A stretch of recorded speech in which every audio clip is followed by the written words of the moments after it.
Le sujet, c'est la nouvelle physique de la conscience vers un réveil de l'humain. Un peu différent du sujet d'hier. J'ai fait une conférence hier à Lutry qui était centrée sur la physique de l'âme humaine. Donc évidemment, il y aura une certaine ressemblance, mais on va démarrer différemment et finir différemment. Quels sont ceux qui sont venus à Lutry hier? Bon. Je suis pas obligé de faire quelque chose de totalement complémentaire, alors. Oui, donc j'ai une chose intéressante à vous raconter pour vous mettre dans l'ambiance. Une anecdote, mais vous allez voir ça. Il y a quelques jours, en fait lundi dernier, j'ai reçu un message, un SMS. J'ai reçu un SMS de Synapse qui dit « L'univers a prévu une réponse à une question que vous allez vous poser. Cette réponse vous parviendra demain dans le chat. » Qui a déjà eu ça? Personne? Ah, bon, voilà un inscrit à Synapse. Alors, je vais vous expliquer de quoi il s'agit.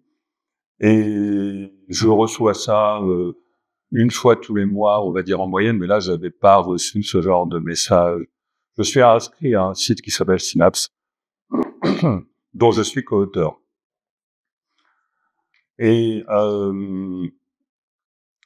donc, je n'avais pas reçu ce genre de message depuis bien 2 mois. J'avais quasiment oublié cette application. Et je reçois ça. Ah tiens, ça marche. Enfin bon. Tiens, l'application continue à fonctionner. Enfin bon, j'avais oublié son existence. Et je n'avais aucune question. Enfin, je voyais pas quelle question je pouvais avoir à poser. Donc, j'ai complètement oublié ce message. Et puis le lendemain, je réfléchis à comment je vais démarrer mes conférences du week-end, et je pense à citer le physicien Yakir Aharonos, que je vais donc citer. Mais il a dit des choses, Yakir Aharonos, qui sont quand même pas faciles à comprendre. Hein? Alors, avant de vous dire ce qu'il a dit, qui est pas facile à comprendre, je vous le présente. C'est un physicien de réputation internationale, très très respecté, complètement respecté. C'est probablement le physicien sur la planète qui a le plus travaillé dans le domaine de la mécanique quantique sur la notion de l'influence du futur sur le présent. Il a beaucoup de publications à ce sujet. J'ai des amis qui m'envoient de temps en temps des publications nouvelles qu'il a fait parce qu'ils savent que je m'intéresse à la rétrocausalité, donc à l'influence du futur sur le présent. Et ce physicien, il a 92 ou 93 ans aujourd'hui. Ça fait déjà un moment qu'il est à la retraite, mais il continue d'enseigner à l'université, enfin bon, je sais plus laquelle, en Israël. Et c'est vraiment lui, il a déclaré avoir résolu le problème fondamental de la mécanique quantique. Hein. C'est un problème en lien avec ce que je vais vous parler tout à l'heure, le problème de l'observateur, etc. Vous savez que depuis un siècle, on a transformé la mécanique quantique en magie. Hein. C'est-à-dire que on a vulgarisé de façon excessivement triviale ou naïve la mécanique quantique, et maintenant même le mouvement, le nouvel âge s'en est emparé. Je sais pas si vous avez vu des films comme Le Secret, des choses comme ça, où on dit souvent, voilà, c'est la conscience crée la réalité. Hein. Bon, donc ça c'est un abus, hein, bien entendu. Non, enfin, disons que c'est pas aussi simple. Et donc, parce qu'il y a un problème en physique qui s'appelle le problème de la mesure, et les physiciens ne sont pas d'accord entre eux sur la question de savoir quelle est l'influence de l'observateur dans la mesure, et pire encore, est-ce que la conscience peut agir sur une mesure quantique? Bon. Et en plus de ça, on est sur du quantique et il y a un abus qui consiste à vouloir généraliser ce genre de résultats à l'échelle macroscopique, à notre échelle humaine. Ce qu'on va faire, mais de manière tout à fait justifiée. Et donc, ce physicien, il a résolu ce problème de la mécanique quantique en disant que l'état du présent, hein, ce qui arrive dans le présent, les événements qui arrivent dans le présent, sont décrits par l'interaction. Alors, il parle des événements quantiques, hein, donc, mais on verra que on peut effectivement généraliser, et décrits par l'interaction entre une fonction d'onde venant du passé et une autre fonction d'onde venant du futur. Alors, oubliez fonction d'onde, dites-vous que c'est l'équivalent de champ des possibles. Donc, ce qui arrive dans le présent serait, selon lui, le résultat de l'interaction entre un champ des possibles venant du futur et, en fait, un champ des possibles venant du passé. Et comme personne ne comprend ce que ça veut vraiment dire, parce qu'on n'est pas, vous n'êtes pas, et moi non plus d'ailleurs, dans les équations, il a expliqué, il l'a vulgarisé en disant le fait que des choses auraient pu se produire mais ne se sont pas produites a une importance dans notre univers. Même les possibilités restées dans l'ombre sont importantes. Donc, je répète, le fait que des choses auraient pu se produire mais ne se sont pas produites a une importance dans notre univers. Alors moi, je voyais à peu près ce que ça voulait dire. Même moi, je me disais, oh là là, c'est poétique, mais est-ce qu'on y comprend quelque chose? Vous y comprenez quelque chose? Un peu, hein, pas super. Voilà, il y en a qui comprennent rien. Alors, mais je me suis dit, oui, mais il faut quand même que je parle de ça, parce que là, on a quand même un très grand physicien sur la planète, respecté par tous, et qui nous parle de l'influence du futur sur le présent. J'apporte pas mes conférences par ce biais, mais là, cette fois-ci, j'ai décidé de l'aborder ainsi. Vous avez une caution, quand même, de réputation internationale.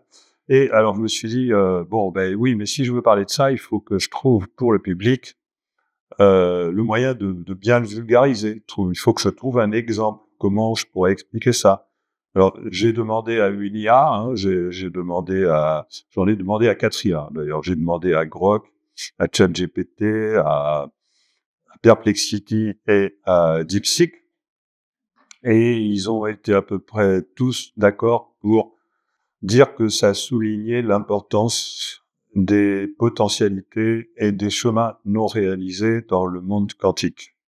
C'est-à-dire, ça souligne l'importance des différentes possibilités décrites par ce qu'on appelle le multivers quantique. D'où ça vient? Ça vient du fait que comme la mécanique au niveau quantique, elle n'est pas déterministe, le futur est potentiellement multiple.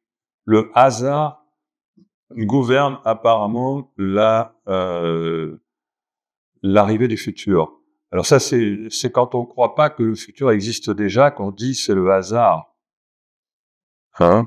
Parce que quand on pense que le futur n'existe pas, et qu'il y a de multiples possibilités, comme la physique ne peut pas les décrire, comme la physique ne les décrit pas, elle décrit une fonction d'onde, elle décrit des potentialités, ben, il faut tirer au sort. Donc, c'est le hasard.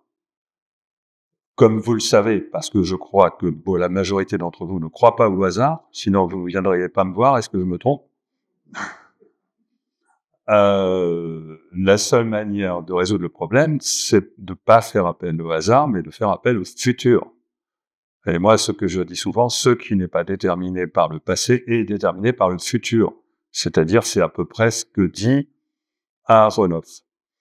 Et mais avant de vous l'expliquer comme ça,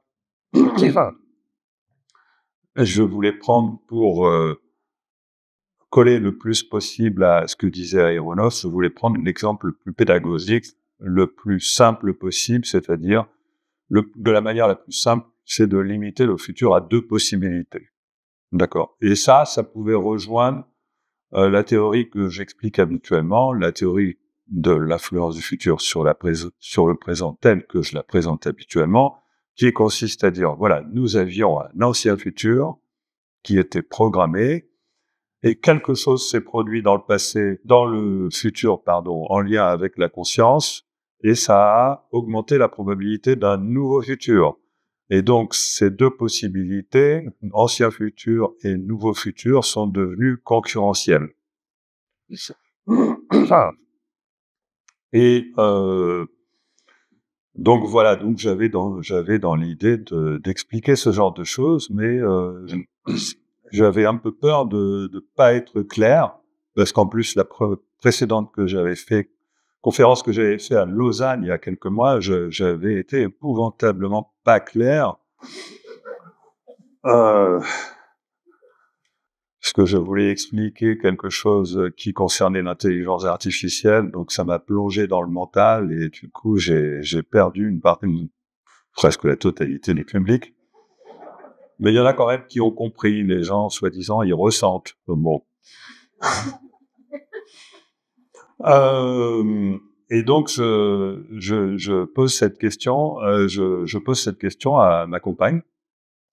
Je lui dis, à ton avis,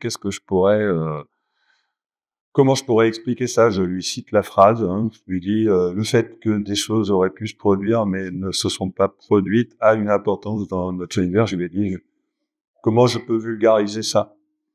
Et elle m'a dit que la réponse à ma question se trouvait dans Synapse. Parce que quand j'ai reçu ce message, elle était au courant que j'avais reçu ce message. Et donc, la réponse à ma question, mais bon sang, mais c'est bien sûr. Et donc, je suis allé voir sur le site de Synapse dans le chat. Vous pouvez tous vous y inscrire, au passage. Et le chat envoie, en réponse à cette question qu'on va se poser dans le futur, le chat envoie une image accompagnée d'une légende. L'image, elle est choisie parmi 1000 images possibles. La légende, elle est choisie par 1000 légendes possibles, ce qui fait 1 million de possibilités. D'accord? Et donc, c'est tiré au sort à l'aide d'un tirage quantique, c'est-à-dire on utilise des nombres aléatoires issus d'un serveur de l'université de Genève qui utilise des cartes électroniques pour fabriquer des nombres aléatoires quantiques. Qu'est-ce que c'est qu'un nombre aléatoire quantique? C'est un nombre aléatoire qui n'est réellement déterminé qu'une fois qu'on l'a observé. Alors, je vais y venir. C'est important. Je vous dis déjà ce que m'a répondu le Synapse. Alors, l'image indiquait 2 horloges. Il y avait 2 horloges sur l'image. Rien que de voir l'image, j'ai été sidéré. Parce que j'avais imaginé 2 lignes de temps. La ligne de temps de l'ancien futur et la ligne de temps du nouveau futur. Je m'étais dit, au plus simple, il faut partir de là. Et j'ai une confirmation, je tombe sur deux montres, 2 vieilles montres, 2 horloges. Et la légende dit, il n'est rien de plus beau que l'instant qui précède le voyage, l'instant où l'horizon de demain vient nous rendre visite et nous dire ses promesses. Citation de Milan Kundera. Et là, alors là, j'ai eu des frissons. Parce que l'instant où l'horizon de demain vient nous rendre visite, c'est l'instant, le moment précis où l'influence du futur, l'horizon de demain, vient s'exprimer dans le présent. Ça vous va? L'instant où l'horizon de demain vient nous rendre visite. L'instant où le futur vient faire apparaître une synchronicité. Le futur vient influencer le présent en faisant apparaître le passage du kéros Le kéros, c'est le second temps des Grecs. Les Grecs avaient proposé, les anciens Grecs avaient proposé 3 temps. Et nous, on a dégénéré, on n'en a plus qu'un. Mais bon, voilà, les anciens Grecs avaient proposé le temps chronos, qui est le seul qu'on connaît, académiquement parlant. Ils avaient proposé le temps kéros, qui est le temps de l'opportunité, l'instant de l'opportunité, l'instant où il apparaît 2 voies possibles. Soit vous allez vers votre ancien futur, soit vous allez vers votre nouveau futur. Donc ça colle parfaitement. Et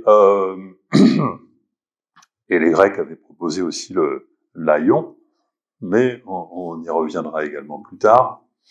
Et donc vous avez à la fois, et il n'est rien de plus beau que l'instant, que cet instant-là, parce que effectivement il n'est rien de plus beau que l'état de grâce engendré par une synchronicité, lorsque cette synchronicité est vraiment bluffante, parce que vous avez l'impression que l'univers vient vous parler, que vous avez l'impression que un ange est passé et est venu vous fournir la solution, la réponse à une question. Bon, ça m'est arrivé de manière encore plus bluffante de nombreuses fois dans ma vie, c'est la raison pour laquelle j'ai écrit plusieurs livres, parce que je raconte ce genre de choses dans des livres. Et ce sont des choses qui arrivent à tout le monde, à plus ou moins. Après, bon, on en reviendra peut-être tout à l'heure sur les conditions requises pour faire apparaître ce genre de magie.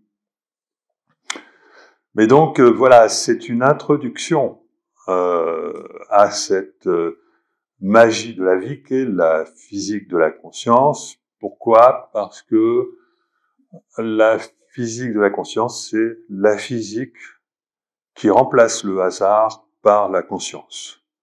C'est-à-dire que depuis des siècles, depuis 3 siècles, on a construit une physique qui est rapidement devenue dogmatique en imposant le hasard, le déterminisme, la causalité, le hasard et la matérialité. D'accord ? Et le hasard intervient en physique à plein de titres en physique et en sciences en général. Bon, je ne vais pas tous vous les citer. Il y a au moins 5, 6, 7 hasards, types de hasards différents. Le hasard des mutations, le hasard quantique, le hasard des coïncidences, le hasard du réglage des constantes fondamentales de l'univers, le hasard. Enfin bon, il y a tout un tas de hasards qui veulent qui nous signifient qu'il y a quelque chose que nous n'avons pas compris. Et ces hasards, quand ce ne sont pas des hasards qui sont issus de notre ignorance des causes, parce qu'il n'y a pas de cause, ce sont des hasards dont les physiciens eux-mêmes, et même les plus grands, sont obligés de dire c'est comme un dieu qui joue au dé. C'est Einstein qui lui-même disait, dans une conversation avec je ne sais plus si c'est Bohr, que donc il refusait ce que la mécanique quantique proposait parce qu'il considérait que le hasard invoqué était comme un dieu qui joue au dé, et l'autre lui répond: vous n'avez pas à demander à Dieu, à imposer à Dieu ce qu'il doit faire, ou quelque chose comme ça. Bon. Il n'y a rien de plus irrationnel en science que d'invoquer le hasard, puisque la science, elle est fondée sur le dogme du déterminisme, donc normalement elle devrait s'interdire d'utiliser le hasard et tout le temps rechercher une explication à ce qu'on ne comprend pas. Mais c'est parce que la physique a toujours refusé d'introduire le moindre aspect spirituel, parce qu'elle s'est créée par opposition à la religion. La science s'est créée par opposition à la religion, et donc la science s'est toujours refusé d'introduire le moindre aspect téléologique, c'est-à-dire influence du futur, ou le moindre aspect connexion au divin, etc. Ça, les physiciens ne supportent pas. Enfin, ça change. Ça a changé. Dans les 10 dernières années, ça a beaucoup changé. Et donc, la physique de la conscience, c'est la physique qui cherche à réintroduire la conscience de manière à ne plus avoir besoin de faire cet acte irrationnel qui consiste à invoquer le hasard systématiquement. En gros, finalement, lorsqu'on invoque le hasard, ça veut dire qu'on veut empêcher de parler ceux qui veulent invoquer d'autres types d'explications, genre explications divines, etc., petit ange, voilà. C'est-à-dire que les scientifiques cherchent à discipliner, à vous discipliner, c'est pas votre affaire que de savoir comment fonctionne la réalité. C'est à nous. Ah ben oui, mais vous dites que c'est le hasard, donc c'est à nous. Non. Enfin, voilà, vous voyez ce que je veux dire. Je plaisante à moitié. Et donc, voilà, maintenant je reviens sur, pour ne pas vous perdre, je reviens sur l'exemple que je vous ai donné tout à l'heure, parce que je vais m'asseoir 2 secondes, parce que là j'ai fait aussi quand même, j'ai fait une autre intervention tout à l'heure, c'est un peu fatigant. Bon, et donc je reviens sur ce que je vous disais tout à l'heure, parce que ça a dû vous paraître quand même assez curieux que une machine quantique puisse vous donner, parce que vous pouvez tous, chacun d'entre vous peut utiliser l'outil Synapse et faire l'expérience de cette magie. Je l'ai développé pour ça. Et donc, vous devez vous poser la question, mais comment ça marche? Comment c'est possible que le hasard puisse transporter une information qui m'arrive directement et de manière absolument bluffante, inexplicable, etc. Comment c'est possible? Alors pour l'expliquer, c'est un long processus, hein, parce que ça fait intervenir les compétences de plusieurs physiciens, grands physiciens de la planète. Et là, je vais en introduire un autre qui s'appelle Hervé Zwirn, qui est un physicien qui travaille au laboratoire de Normal Sup et qui est polytechnicien et qui fait autorité dans sa spécialité qui est à nouveau la mécanique quantique. Et ce physicien a une théorie qui est à ce jour la plus simple et la plus cohérente pour résoudre le fameux problème de la mesure en mécanique quantique, le problème sur lequel travaillait Aharonov, dont je vous ai fait les citations. Et que dit Hervé Zwirn? Hervé Zwirn propose une théorie qu'il appelle le solipsisme convivial, qui est très mal nommé, mais ça n'a pas d'importance. Et il nous dit que, en fait, nous vivons dans une réalité qui est une co-création, une création collective. Une création collective par le biais de nos cerveaux. Alors, parfois, il fait intervenir la conscience directement. En fait, c'est quelqu'un qui est ouvert à l'intervention de la conscience en physique. Mais comme il fait vraiment partie du gratin des physiciens Normal Sup, les gens de Normal Sup, c'est des matérialistes, hein. Donc, il préfère parler du cerveau que de parler de la conscience. Et d'ailleurs, il a tout à fait raison. Et donc, qu'est-ce qu'il dit? Il dit que le fameux problème de la mécanique quantique que je vous ai dit tout à l'heure, c'est-à-dire le fait que l'observateur a l'air de jouer sur le résultat d'une expérience, il le confirme et il va même beaucoup plus loin. Alors, je vous explique, mais je vais d'abord vous parler de la mécanique quantique et de ses 3 grands mystères. En mécanique quantique, il y a 3 grands mystères qui sont l'intrication quantique, le fait que des événements ou des objets ou des particules puissent être séparés par des distances sans limite, des milliards d'années-lumière, et continuer d'être corrélés entre elles lorsqu'on fait une observation sur l'une d'elles. C'est-à-dire que, voilà, imaginez qu'un jour, un système composé d'informations quantiques s'est scindé en 2. Quand je dis système, ça peut être ensemble de particules, ensemble de trajectoires, tout ce genre de choses. Il s'est scindé en deux, et puis peut-être des jours, des mois, des années après, il se retrouve à des distances folles. Eh bien, si un observateur fait une mesure sur l'un des systèmes, eh bien, l'autre système est instantanément reconfiguré. C'est-à-dire que il y a comme un signal qui voyagerait entre les deux, mais il faudrait que pour cela il dépasse la vitesse de la lumière. Ce n'est pas le cas, et donc les physiciens en déduisent que notre espace est non local. En tout cas, notre espace, lorsqu'il y a de l'information quantique dedans, il est non local. C'est-à-dire que des objets, pourvu qu'ils soient quantiques, peuvent avoir beau être séparés par des distances infernales, tout se passe comme s'ils restaient ensemble. Ça va, ça? Vous pouvez pas faire d'autre que d'être impressionné. C'est quelque chose qui est à accepter. Et je vous expliquerai pourquoi. Après, c'est tout à fait logique, en fait. Parce que l'espace n'existe pas. Voilà. Deuxième chose, en lien avec l'intrication, c'est cette fameuse superposition d'états. La quantique nous dit que il existe dans l'univers des particules ou des événements qui sont superposés. C'est-à-dire que ils sont dans tous les états à la fois. Ils passent par tous les trous à la fois. C'est l'expérience des fentes de Jung. Vous êtes tous censés connaître ça. Parce que si vous êtes venu ici, c'est que vous êtes curieux, et si vous êtes curieux, vous avez déjà entendu parler de cette expérience de fente de Jung. Je me trompe? Bon. Donc voilà.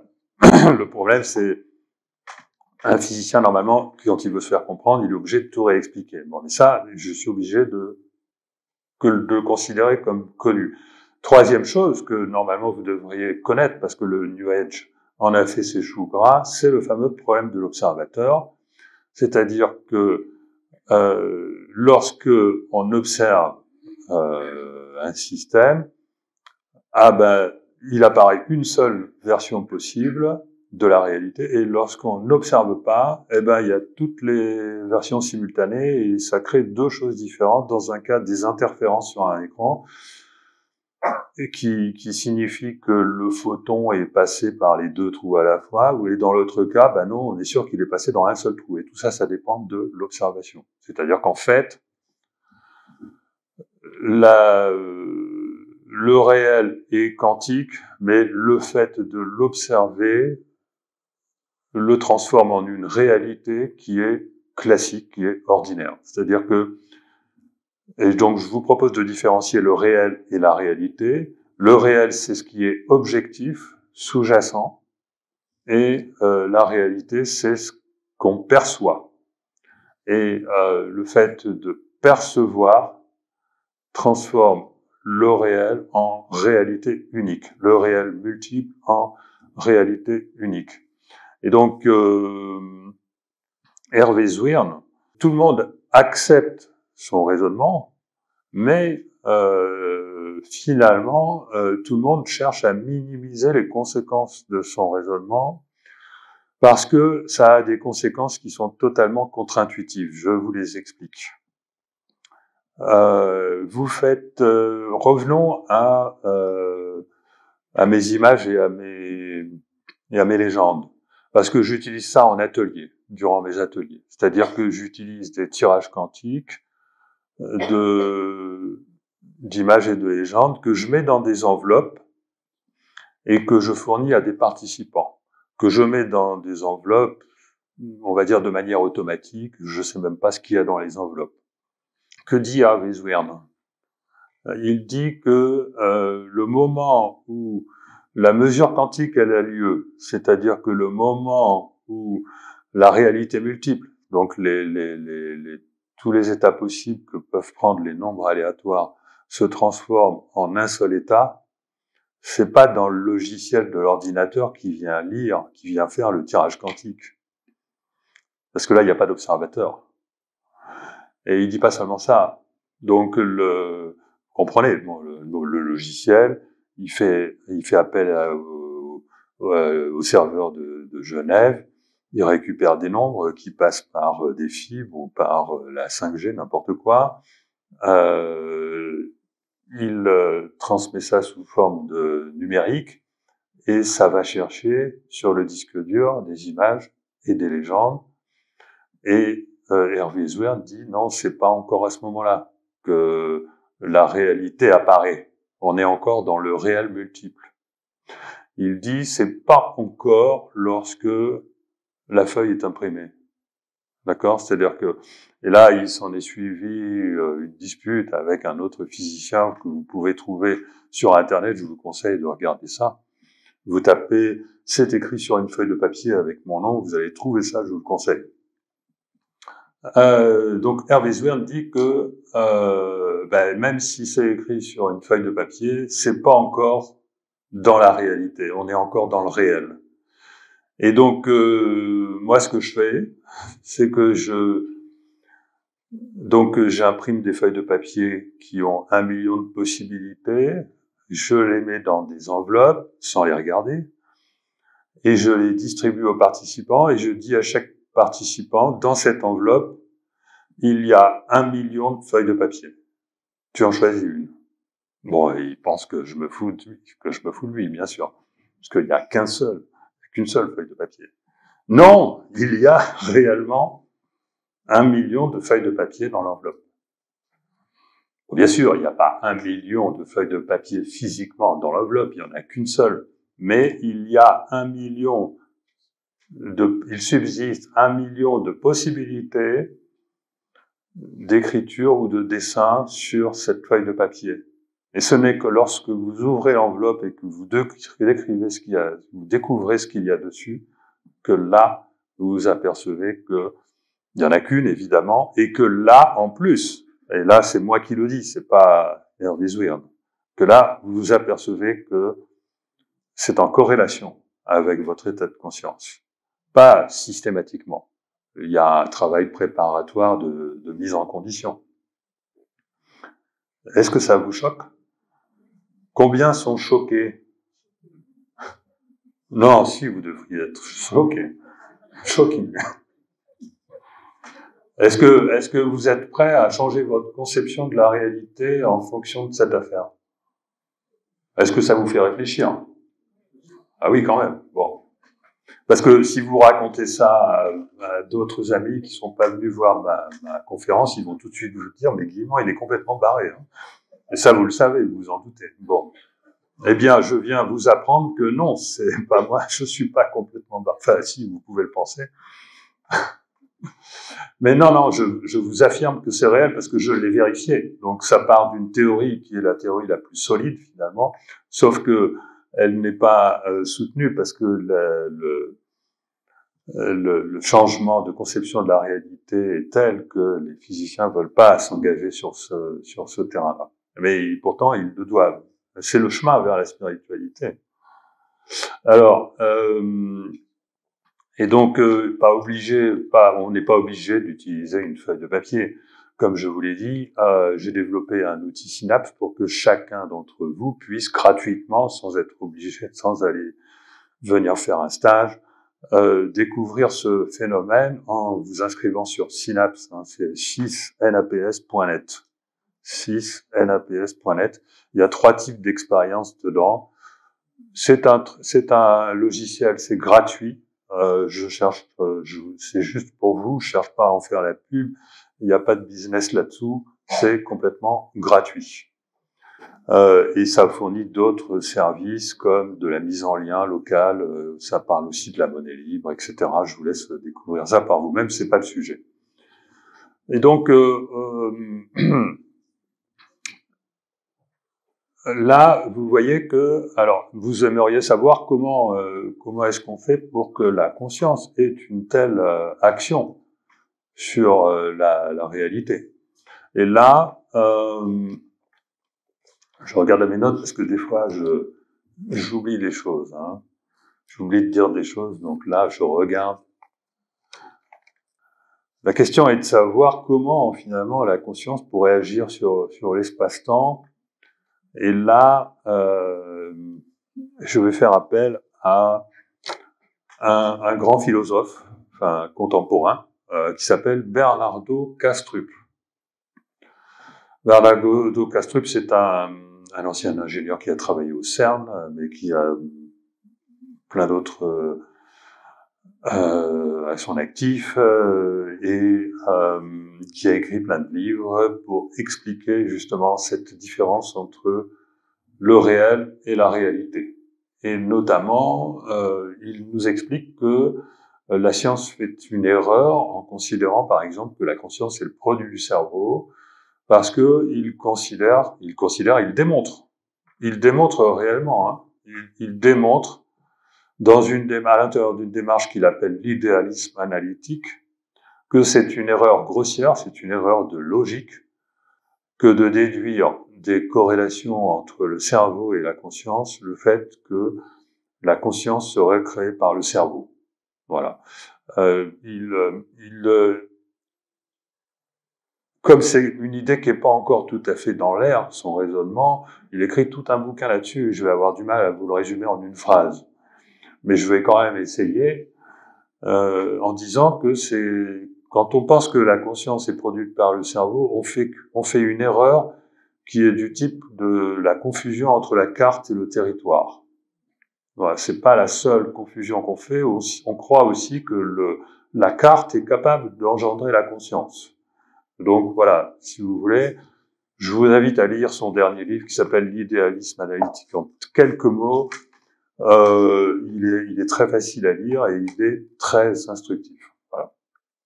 Donc, et c'est pourquoi je le cite, lui, parce que avant je citais le fameux problème difficile de la conscience de David Chalmers, c'est-à-dire que je rappelais à tout le monde que jamais aucun scientifique, aucun neuroscientifique n'a jamais expliqué comment la conscience pouvait émerger de l'activité cérébrale. Il y a plusieurs théories à ce sujet. Ces théories sont intéressantes.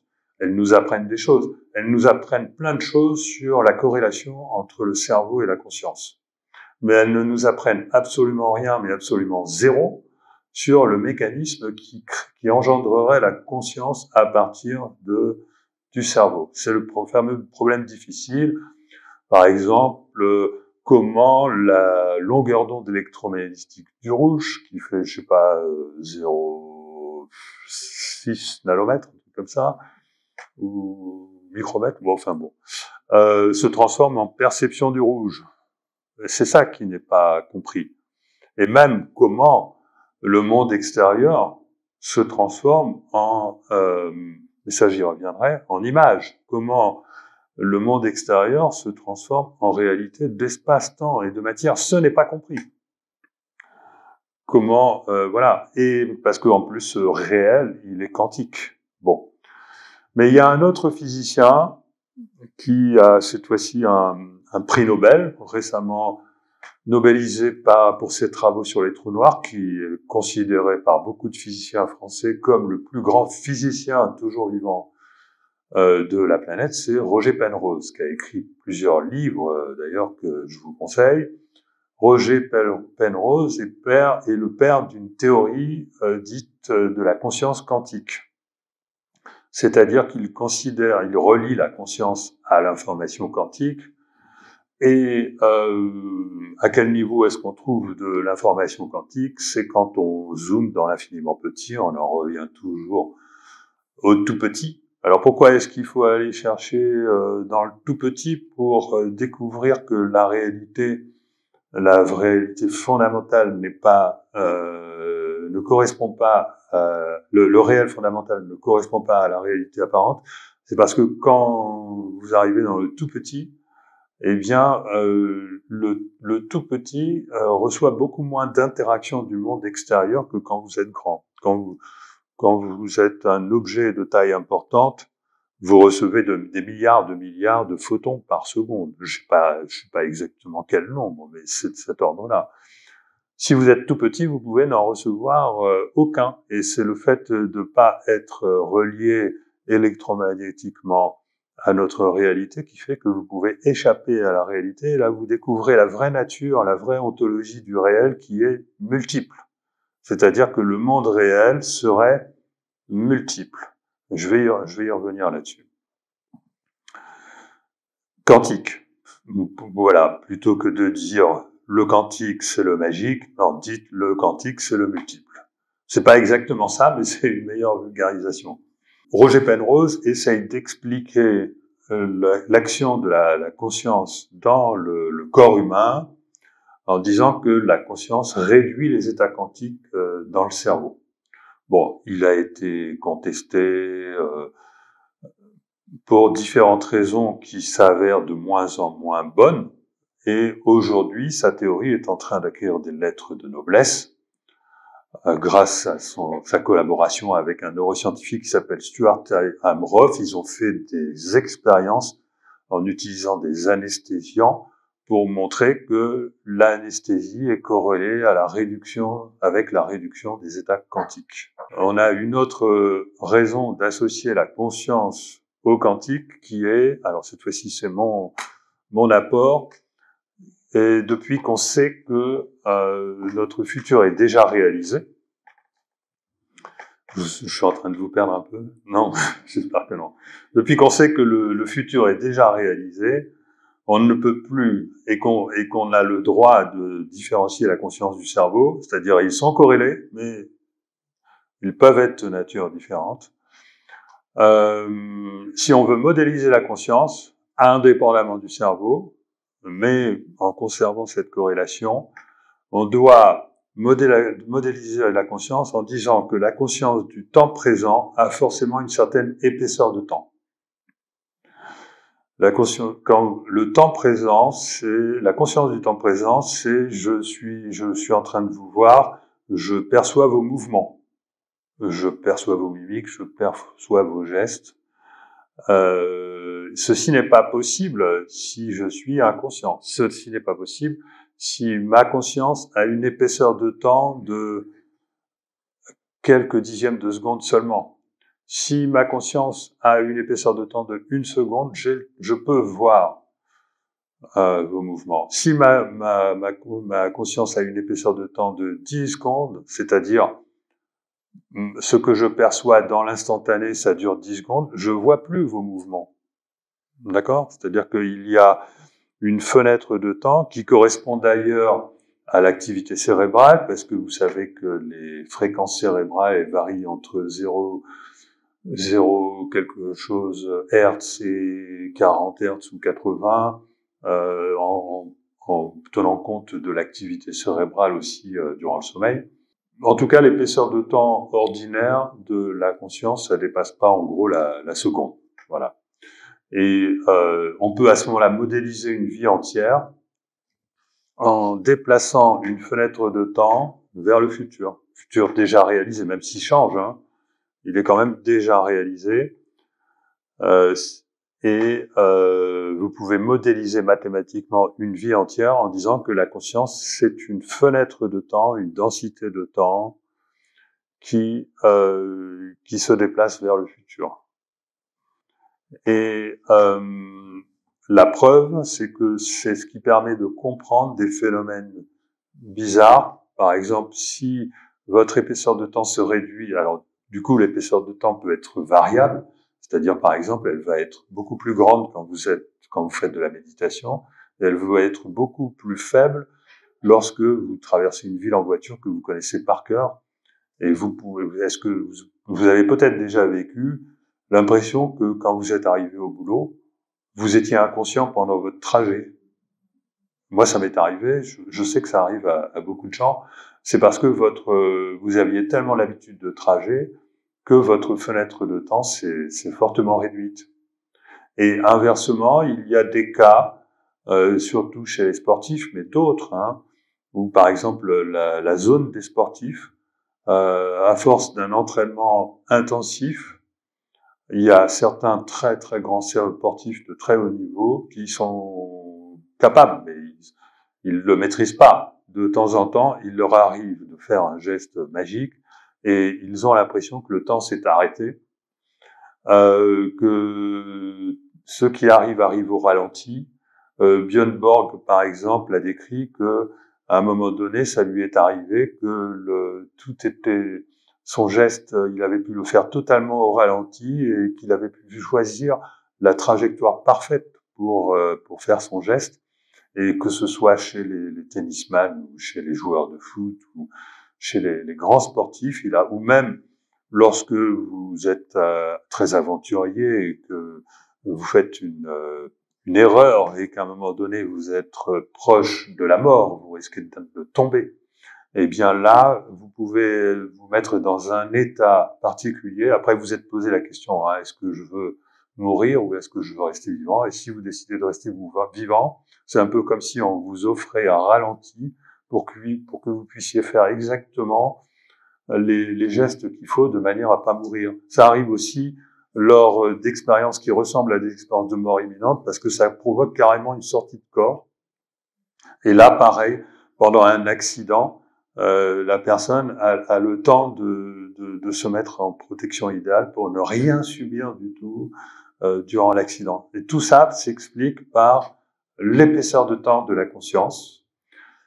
C'est-à-dire que dans cette épaisseur de temps, ce n'est pas la mécanique n'a plus cours parce que le temps, l'épaisseur de temps est transformée en espace pour vos choix. C'est comme si vous aviez une cartographie spatiale des différentes possibilités. Et vous les voyez toutes. Et vous choisissez. Et une fois que vous choisissez, voilà, vous êtes sur la bonne voie. Et donc, vous avez la perception. Alors, la perception de ralenti n'est pas systématique, mais elle l'est assez souvent. Et là, vous avez cette sensation de geste parfait, de magie. Et ceci ne peut s'expliquer que si la conscience correspond à une certaine épaisseur de temps. Alors maintenant, pour que vous compreniez bien, parce que je suis vraiment attaché à ça, parce que, bon, mais ce sont des choses difficiles. Il y a pas beaucoup de physiciens qui s'aventurent à essayer d'expliquer la réalité, le réel, tout ça. Donc, bon. Maintenant, pour que vous compreniez bien, j'en reviens donc au physicien Zwirn qui vous explique que c'est l'observateur qui détermine la réalité. Alors ça se passe comment? Ça veut dire que le réel, lui, il est quantique. Mais c'est pas aussi simple. C'est-à-dire que le réel, il est quantique, mais il y a une situation intermédiaire entre le réel quantique et l'apparition d'une réalité unique. Parce que le réel quantique, on va dire, c'est le tout possible, mais tout ce qui est possible n'est pas forcément réalisable, et tout ce qui est possible, disons que un morceau de réalité a besoin d'autres morceaux de réalité, et puis d'autres morceaux de réalité, de manière à ce qu'ils puissent s'associer pour entrer dans le réel.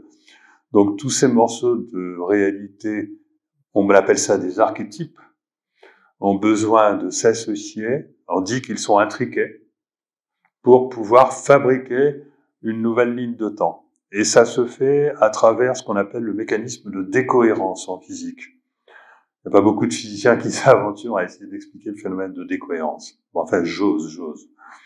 Donc le phénomène de décohérence, il part d'états cohérents qui sont tous ces archétypes intriqués entre eux, le tout possible, et il fabrique différentes réalités indépendantes. Et certains physiciens disent que la décohérence suffit à expliquer le passage du quantique au classique, c'est-à-dire le passage de la réalité multiple du réel multiple à la réalité unique.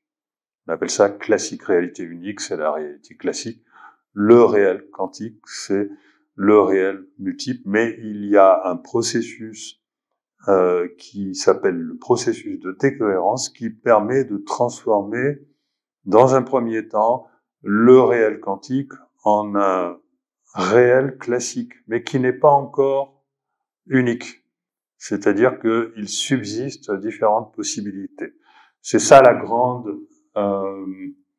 c'est pas une découverte parce que c'était compris avant lui, Mais disons que c'est vraiment sur cette pensée-là que Zwirn s'est engouffré pour proposer sa théorie selon laquelle, même quand c'est écrit sur une feuille de papier, il faut attendre qu'il y ait un observateur.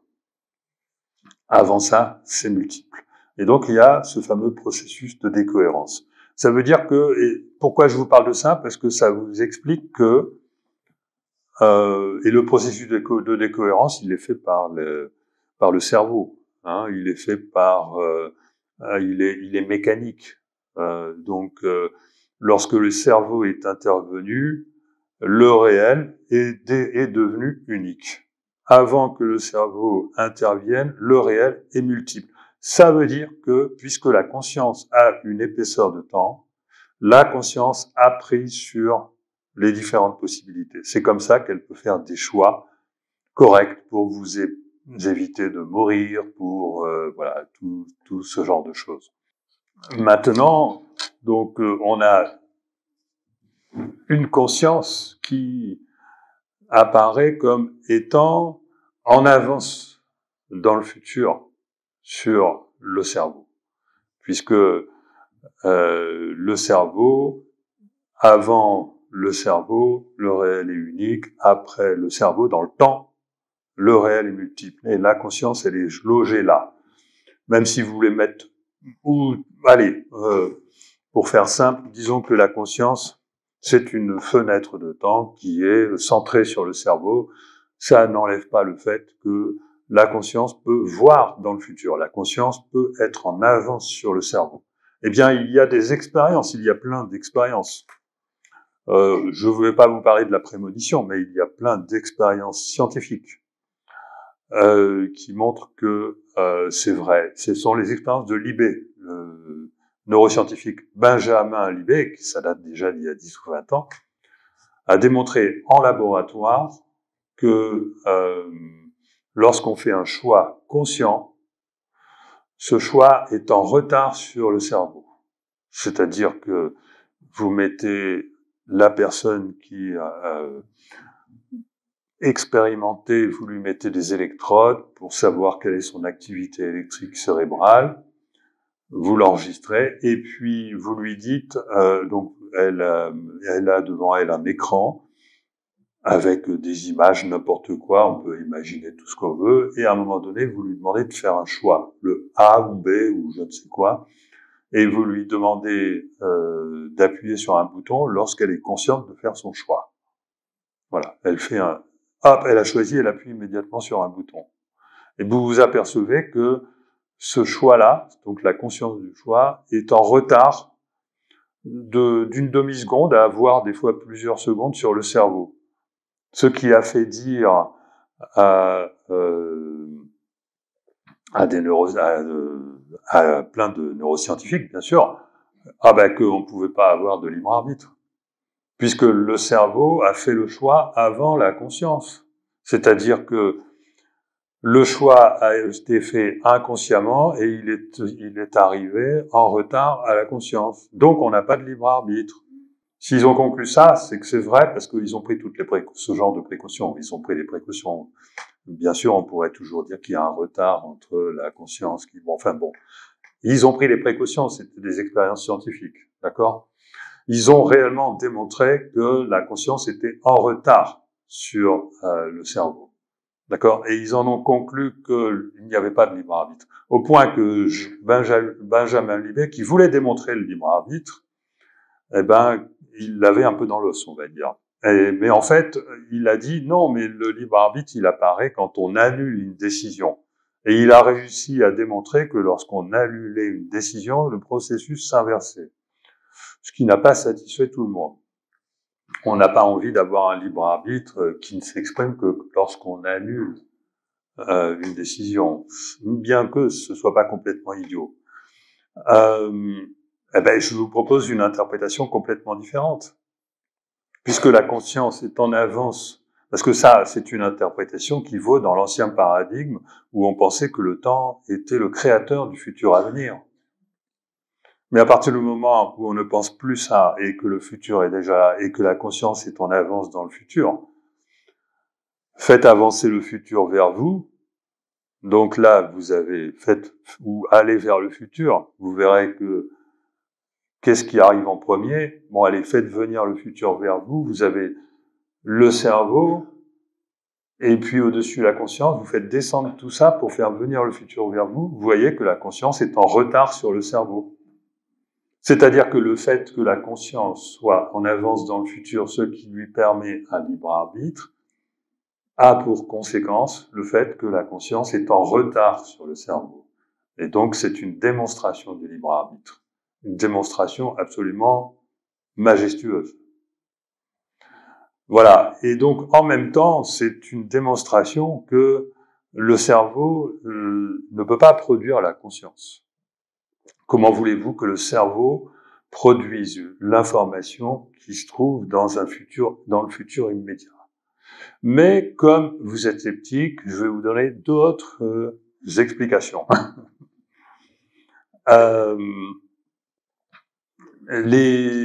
C'est tout à fait logique. Je vous ai déjà dit, mais sans vraiment vous l'expliquer, parce que j'ai fait référence à Bernardo Kastrup, qui l'a littéralement démontré par la logique.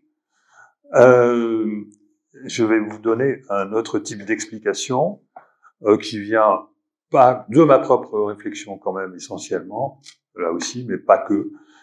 C'est le fait que, alors je vais la résumer de la manière suivante en vous disant que dans la réalité, pas le réel, dans la réalité, il y a trois choses. La réalité, elle est composée de trois choses.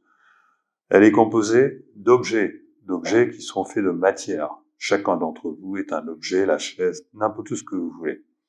Elle est composée, en apparence, d'un espace qui contient tous ces objets, et elle est composée des consciences qui perçoivent tous ces objets.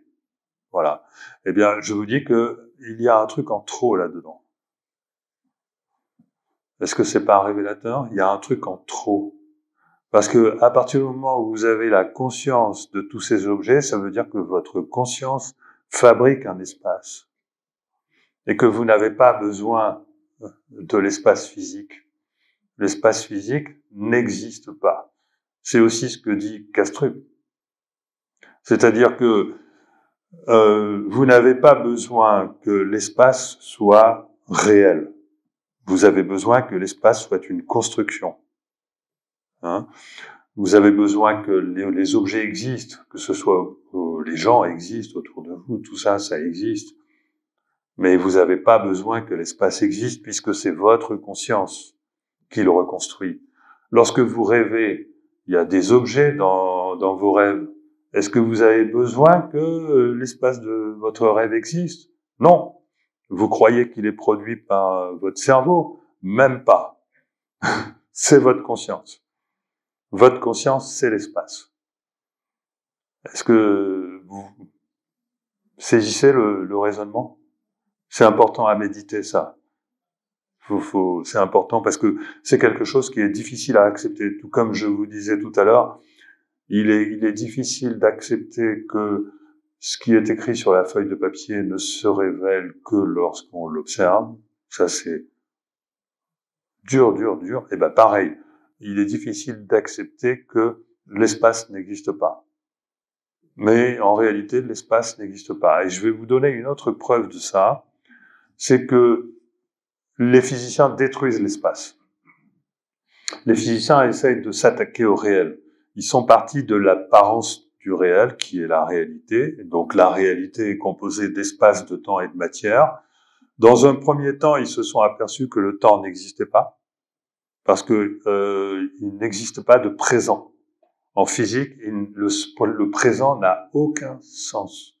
Vous avez beau faire tous les calculs que vous voulez, vous n'arriverez jamais à trouver qu'est-ce que c'est que le présent. Vous n'arriverez jamais à mettre d'accord des observateurs qui sont dans des repères qui vont soit très vite les uns par rapport aux autres, soit très éloignés les uns par rapport aux autres. Vous n'arriverez jamais à les mettre d'accord sur le présent. Même en disant que mais je sais que pour avoir ta lumière, il faut que j'attende 8 minutes.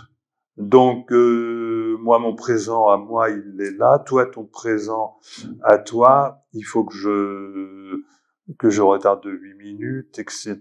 Faut que je tienne compte de... Ça marche pas. Ça ne marche pas. D'accord? Il n'y a pas moyen, par le calcul, de se mettre d'accord sur le présent. Parce que le présent n'existe pas. Pour la physique, hein. Le temps n'existe pas. Enfin, le temps, il existe en tant que quatrième dimension d'espace. Le temps est une dimension dans laquelle nous naviguons. Mais si vous préférez, il vaut mieux dire que vous êtes, comme l'espace n'existe pas, c'est pas bien de parler de navigation, comme l'espace n'existe pas, vous pouvez vous dire que vous êtes dans une réalité qui a l'air d'être virtuelle, et c'est comme si votre futur venait vers vous. C'est comme si votre cerveau ne faisait que lire une tête de lecture qui vous ramène à vous tout le futur. Et puis aujourd'hui, la tête de lecture, elle est arrivée là, et puis demain, elle aura avancé. Et c'est ça la réalité. Et ça ne doit pas vous inquiéter parce que ça n'empêche pas que la trajectoire de votre futur puisse changer, parce qu'il y a des aiguillages. D'accord? C'est pas un simple disque vinyle. C'est un disque vinyle super performant. Il y a plein de piles et vous pouvez passer d'un disque à l'autre. Il y a des aiguillages. D'accord? C'est comme ça qu'il faut le voir. Alors, donc, je résume. Donc l'espace n'a pas besoin d'exister. D'ailleurs, il n'est pas créé par le cerveau, il est créé par la conscience. Les personnes qui vivent des sorties de corps, comme des expériences de mort imminente, le savent bien. Lorsque vous sortez de votre corps, il est normal de pouvoir sortir de son corps, puisque la conscience et le cerveau, c'est différent. Je vous expliquerai ce que c'est que la conscience, hein, pas la totalité après. Donc, lorsque la conscience sort de son corps, la conscience, elle continue de percevoir, de voir, d'entendre et même de sentir. Il n'y a aucun des sens, il n'y a aucune des perceptions qui est supprimée. Le cerveau, il sert pas à grand chose. Le cerveau, il sert simplement à filtrer la réalité. D'accord? La réalité est la même en dehors du cerveau, mais elle apparaît quand même différente. Elle a une structure un peu plus vibratoire. On commence à ressentir la nature vibratoire de la réalité lorsqu'on est sorti de son corps. Et plein d'autres choses encore, bien sûr. Donc, où j'en suis là? Donc, j'en suis au fait que je vous ai expliqué très rationnellement que la conscience et le cerveau, c'est deux choses différentes, que le cerveau, c'est une sorte de véhicule pour la conscience. Et maintenant, il nous reste à comprendre l'essentiel. C'est comment et pourquoi la conscience peut agir sur le réel. Parce que c'est une expérience. Alors, j'ai fait des expériences. Alors, la petite expérience qui est dans Synapse ou les expériences que je fais dans mes stages en fournissant aux gens des enveloppes avec des images et des légendes, on va dire que c'est pas scientifique. La démarche, elle est quand même rationnelle, mais c'est pas scientifique. Une expérience scientifique, c'est une expérience qui renouvelle ça de nombreuses fois en double aveugle, qui fait des statistiques parce qu'on doit tenir compte du fait que les gens peuvent projeter. Si on interroge les personnes en leur disant est-ce que cette image vous a parlé, est-ce que cette légende vous a vraiment donné une information, et ils vont dire oui, alors que parce qu'ils ont envie que ce soit vrai et ils vont projeter, etc. Donc il faut arriver.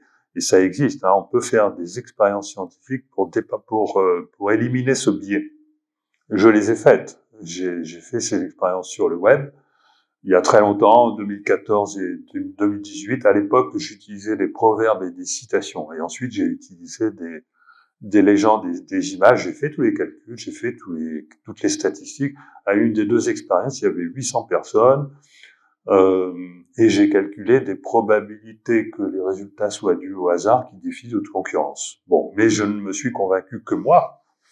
parce que je ne pouvais pas faire une publication scientifique. Ça m'aurait demandé, déjà ça m'avait demandé un gros travail, mais ça m'aurait demandé un travail encore plus important, mais un physicien n'a pas le droit de publier ce genre de choses de toute façon, et ça m'aurait sacrifié ma carrière, parce que là, on aurait dit, non mais Guillemot, il a pété un câble, il fait de la parapsychologie au lieu de faire son travail de physicien. Vous voyez le problème? Bon.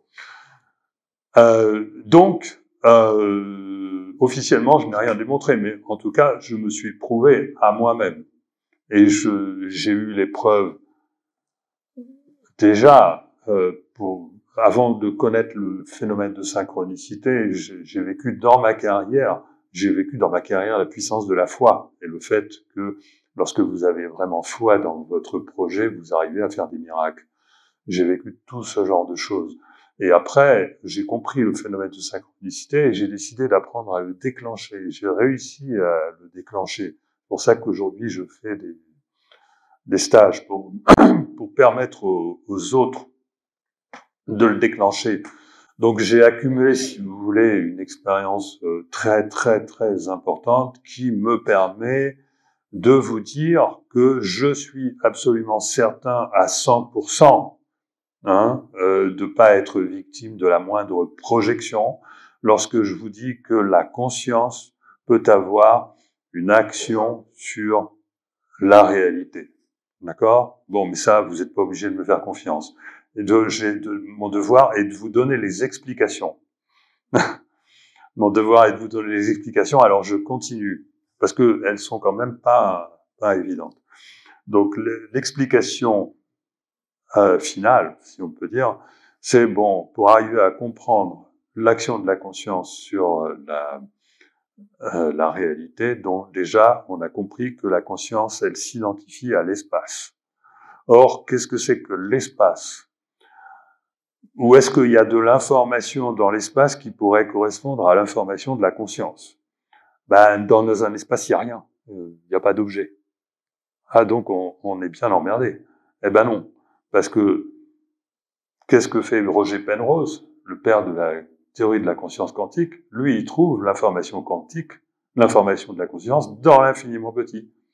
Il zoome sur l'espace, et il s'aperçoit qu'à un moment donné, l'espace, il fluctue.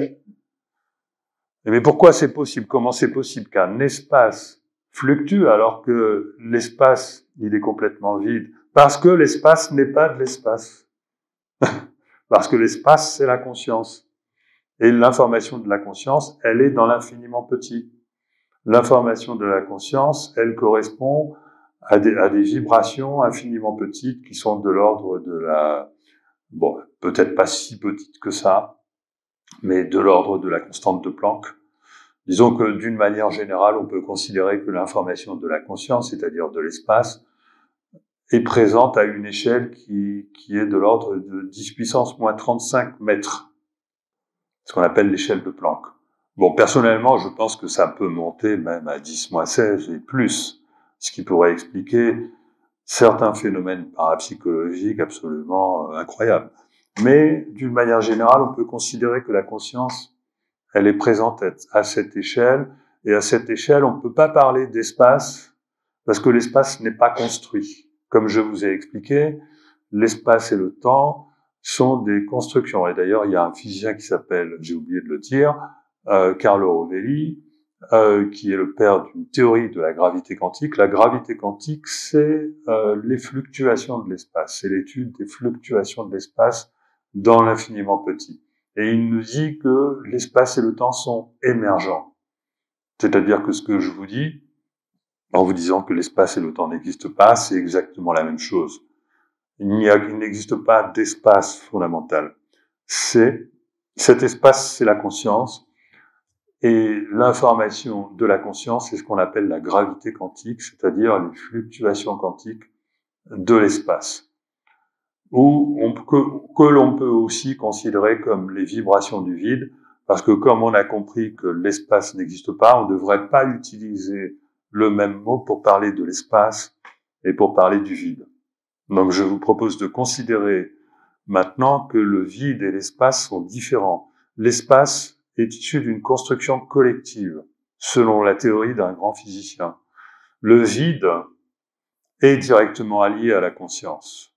Les vibrations du vide sont l'information de la conscience, ce sont les vibrations de la conscience.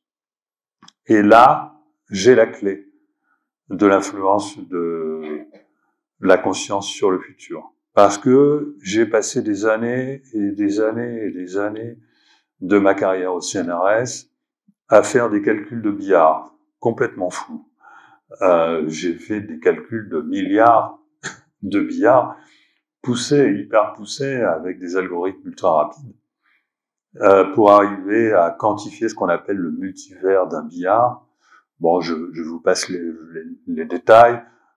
Comme l'information physique dans l'univers est limitée, comme l'espace n'existe pas, il existe, d'ailleurs c'est la conscience de Planck, une limite en dessous de laquelle on ne peut pas trouver assez de précision pour continuer pour parler de nombres réels. Les nombres réels, ce sont des nombres qui sont censés, par exemple, localiser un objet dans l'espace et qui sont censés avoir une précision illimitée, mais ceci n'existe pas. Même le grand physicien Nicolas Gisin dit qu'on devrait utiliser de nombres réels qui ont le droit d'avoir, mettons, une dizaine de décimales, et après, c'est du hasard. Et donc, en fait, ça veut dire, après, c'est du vide, c'est-à-dire des fluctuations du vide, c'est-à-dire de la conscience. Et donc, en faisant ces calculs de billard, je me suis rendu compte que mes boules de billard, elles finissaient par avoir des trajectoires multiples et on pouvait finir par choisir les conditions initiales du billard. C'est pas quelque chose qu'on croit. On nous enseigne à l'école exactement le contraire. Et c'est parce que les ordinateurs font des calculs qui deviennent faux au bout d'un certain temps. Donc moi, j'ai fait des calculs qui sont capables de déterminer quand est-ce que je deviens faux. Ça devrait être inscrit dans l'architecture des ordinateurs. Attendez, parce que si vous voulez, quand vous faites des calculs des opérations des multiplications, des divisions, on ne tient jamais compte de la limite de précision des nombres. Et si on en tenait compte, on serait obligé d'arrêter le calcul à bout d'un certain temps. Parce qu'on va dire à l'ordinateur, attention, là tu vas chercher de l'information qui n'existe pas. Bon, j'ai tenu compte de ça, et je me suis aperçu qu'il n'y a pas de déterminisme dans le billard. Le billard est chaotique, c'était déjà connu, mais il fallait aller plus loin et montrer qu'au bout d'un certain temps, le billard devient carrément quantique. C'est-à-dire, les boules sont partout à la fois. Aucune loi physique ne permet de continuer de définir la trajectoire d'une boule de billard. Il n'y a pas de loi physique, elles ne sont pas capables de déterminer. Parce que au bout d'un certain temps, c'est le vide qui influe sur la réalité. Et donc, c'est les fluctuations du vide. Alors, les physiciens vont dire, mais vous oubliez le phénomène de décohérence. Mais le phénomène de décohérence, il a lieu dans le présent. Or, le futur, il se prépare avant d'entrer dans le présent. Or, lorsqu'il se prépare, il est multiple.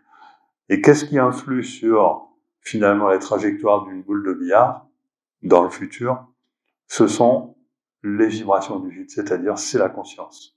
Vous pouvez essayer d'imaginer ça en considérant que votre vie est comme une espèce de trajectoire, un tunnel invisible qui flotte sur un océan. Si cet océan était gelé, il ne bougerait pas, votre futur serait parfaitement déterminé. Mais comme cet océan, il est rempli de vagues, eh bien, votre trajectoire de vie, elle fluctue. Et donc, la conscience a une influence sur votre futur lointain. Des fois, ça peut être proche, mais d'une manière générale, la conscience a une influence sur le futur lointain. Vos rêves, vos intentions, vos émotions, construisent la réalité.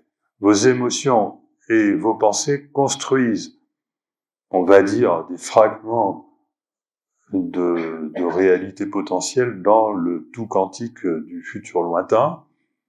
Et puis, il y a un mécanisme qui fait que petit à petit, ça s'agrège et ça finit par atterrir dans le présent. Et je vais aller un peu plus loin, parce qu'on pourrait m'objecter à ça que oui, mais ma conscience, pourquoi elle influerait sur ma ligne à moi et pas sur celle de quelqu'un d'autre? Et il faudrait que chaque conscience ait le moyen de n'agir que sur sa ligne de temps à lui. Eh bien, les mathématiques, la physique, à nouveau, nous fournit ce moyen-là.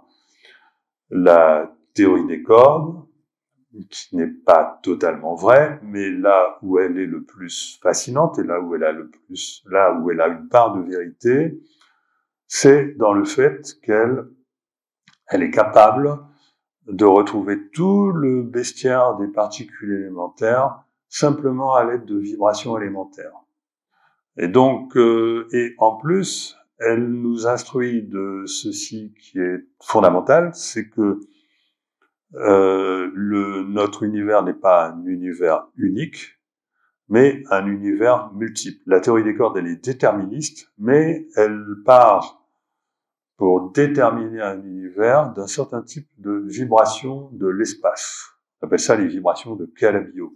Or, il existe 10 à la puissance 150, 1 avec 150 zéros derrière, univers possibles dans la théorie des cordes, qui dépendent de la manière dont vous réglez les vibrations élémentaires. Donc, ça veut dire que dans la structure de l'espace, il y a le potentiel pour différencier 10 à la puissance 150 consciences différentes. Je ne sais pas si vous imaginez le truc. On peut inclure tous les extraterrestres, même si les planètes sont toutes habitées. Bon. Et donc, pour finir, vous avez donc une explication rationnelle. Elle est spéculative. Elle n'est pas démontrée. Elle est spéculative. Je vous demande pas d'y croire. Enfin, disons que moi, je sais que le phénomène que je cherche à expliquer, il existe. Donc, je suis obligé de trouver une explication. Ben, j'ai trouvé cette explication. Ben, on n'est pas obligé d'y croire. Bon, il suffit de dire, ben, ce phénomène n'existe pas. Donc, je suis victime d'une illusion. Donc, vous choisissez votre camp. Donc, pour finir, je vais vous dire l'essentiel de ce qu'il faut retenir, parce que c'est pratique pour vous, c'est important pour votre vie.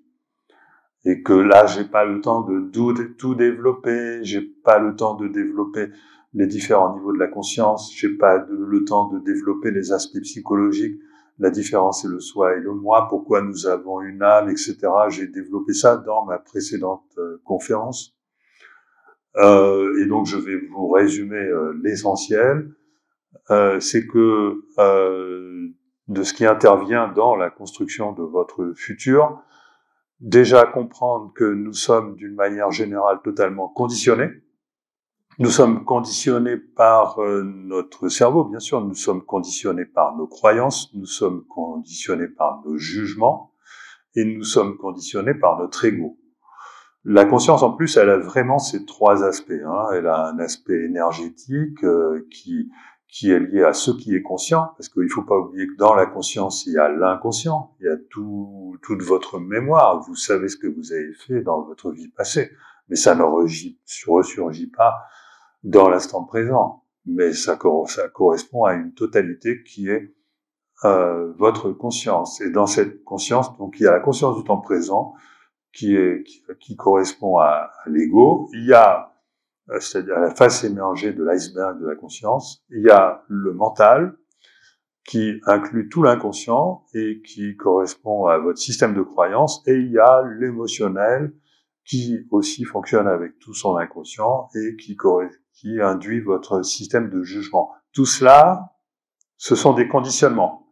Si vous suivez cela, vous ne pouvez pas produire de synchronicité, vous ne pouvez pas faire de magie dans votre vie, vous ne pouvez pas être créatif, vous ne pouvez pas réaliser votre meilleur futur. Vous n'avez plus qu'à demander de l'aide à je sais pas qui. Pour échapper à ce conditionnement, il faut lâcher prise. Le lâcher prise, c'est empêcher le mental de vous imposer son système de croyance. C'est difficile. Et il faut aussi avoir confiance. C'est difficile. Avoir confiance, ça vous empêche, ça empêche votre système de jugement d'imposer une décision, par exemple. Donc, vous avez confiance. Avoir confiance en vous, essentiellement, bien sûr. je rentre pas dans les détails. Se détacher de l'image qu'on a de soi-même.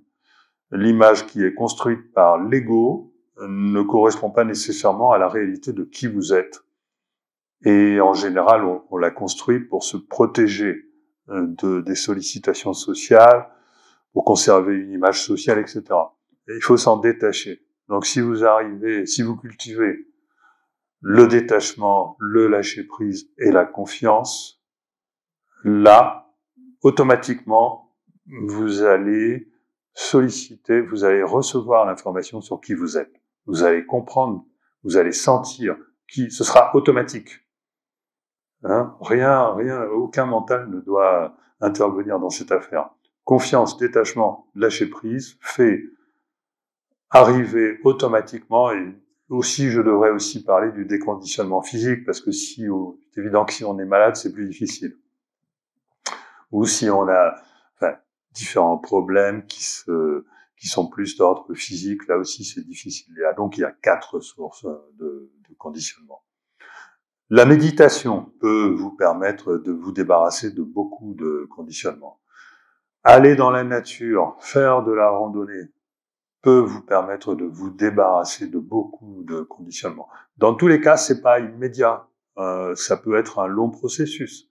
Si vous avez l'habitude, ça peut aller beaucoup plus vite. Et vous allez vous apercevoir qu'au bout d'un certain temps, à un moment donné, complètement imprévu, ça y est, vous ressentez qui vous êtes, vous ressentez la joie d'exister,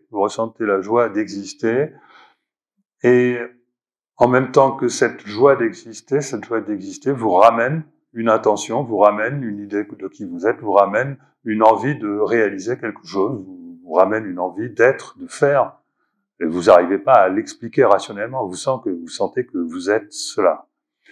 Et à ce moment-là, si vous conservez cette intention qui est en train de germer, et que vous y croyez, même si ça paraît impossible, si vous avez la foi, ça y est, je sais que je suis aligné avec qui je suis lorsque je décide de faire ça. C'est moi qui vis, c'est moi qui m'exprime, c'est mon vrai moi qui s'exprime lorsque je décide de faire ça.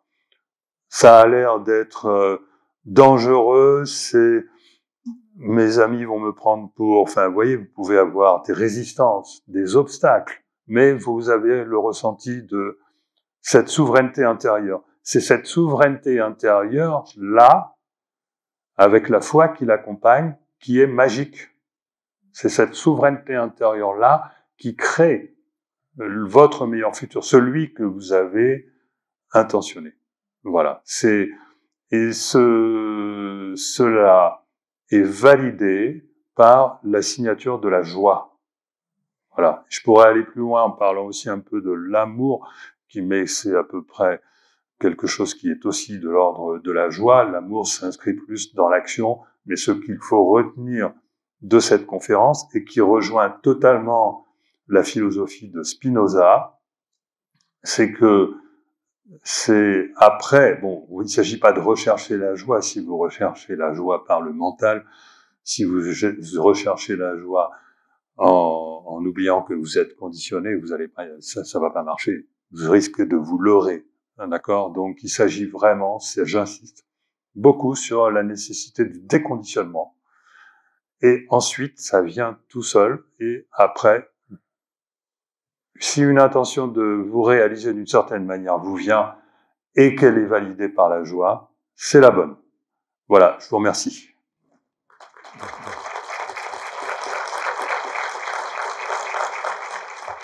Oui, une petite réflexion. Donc, on ne peut être créateur que si l'on est que légitime avec soi-même. Je parlerai pas d'estime parce que l'estime non, de légitimité. Oui. Non, il y a estime et estime. Disons que estime, ça peut être un peu ambigu. C'est l'estime. Oui, il y a une part d'estime qui émane vraiment du soi, mais il peut y avoir une estime de soi qui dérive vers l'ego. Vous voyez ce que je veux dire? Donc le mot estime est ambigu, je trouve.